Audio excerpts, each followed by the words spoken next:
Alhamdulillahirabbil alamin wassalatu wassalamu ala nabiyyina Muhammadin wa ala alihi wa ashabihi wa man tabi'ahum bi ihsanin ila yaumiddin wa sallama tasliman katsiran amma ba'd.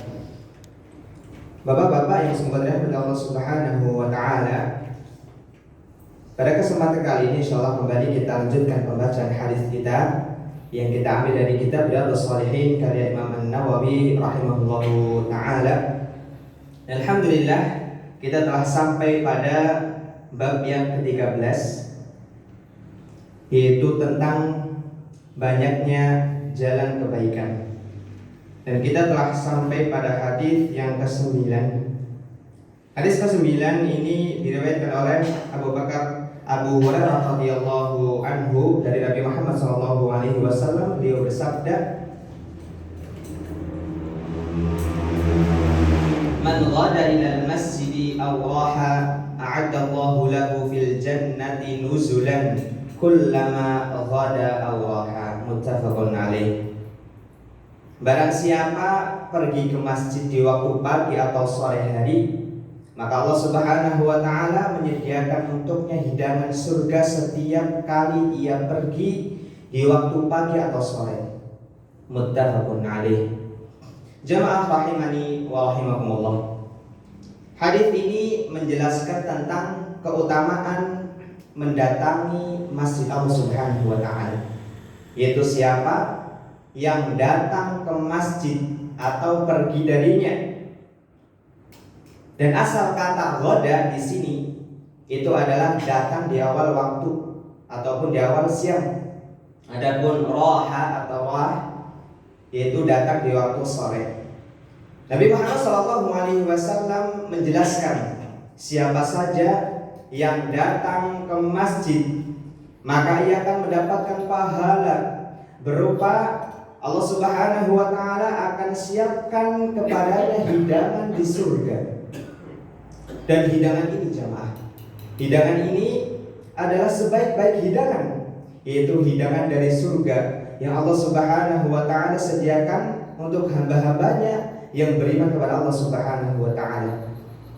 Yang mana nikmat surga ini jemaah, pernah Rasul sallallahu alaihi wasallam sabdakan, "Mala ainun ra'at." Yang mana kenikmatan surga ini belum pernah terlihat oleh mata manusia manapun, wala udhunun sami'at, dan belum pernah didengar di telinga manusia manapun, wala khatara ala qalbi bashar, dan nikmat surga ini belum pernah terbetik sekalipun di hati-hati manusia. Jamaah rahimani wa rahimakumullah.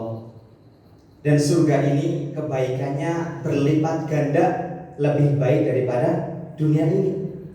Orang-orang muslim akan senang mendapatkan hidangan ini. Semua ini akan Allah Subhanahu wa taala berikan kepada siapa saja yang mendatangi masjid Allah Subhanahu wa taala.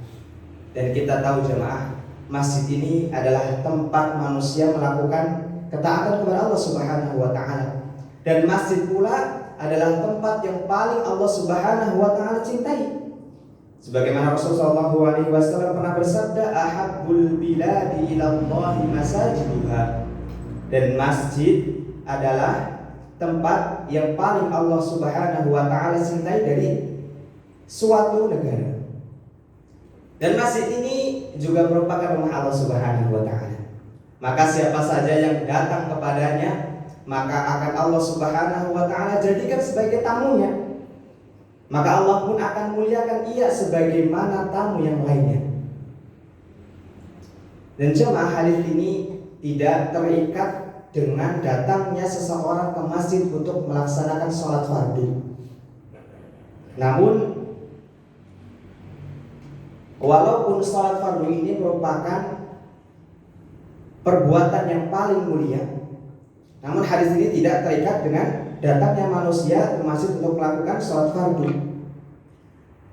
Datangnya manusia ke masjid untuk melakukan sholat sunnah, untuk berzikir kepada Allah Subhanahu wa taala, untuk bermajelis ilmu, maka termasuk golongan orang-orang yang akan mendapatkan kenikmatan ini. Dan hadis ini juga merupakan anjuran kepada kita agar hati kita senantiasa terikat kepada masjid Allah Subhanahu wa taala. Yang mana keutamaan seseorang yang hatinya terikat akan diberikan oleh Allah Subhanahu wa taala naungan, di mana tidak ada naungan selain dari naungan Allah Subhanahu wa taala. Wa rajulun qalbuhu muta'allaqun fil masajid, yaitu seseorang yang hatinya senantiasa terikat di masjid-masjid.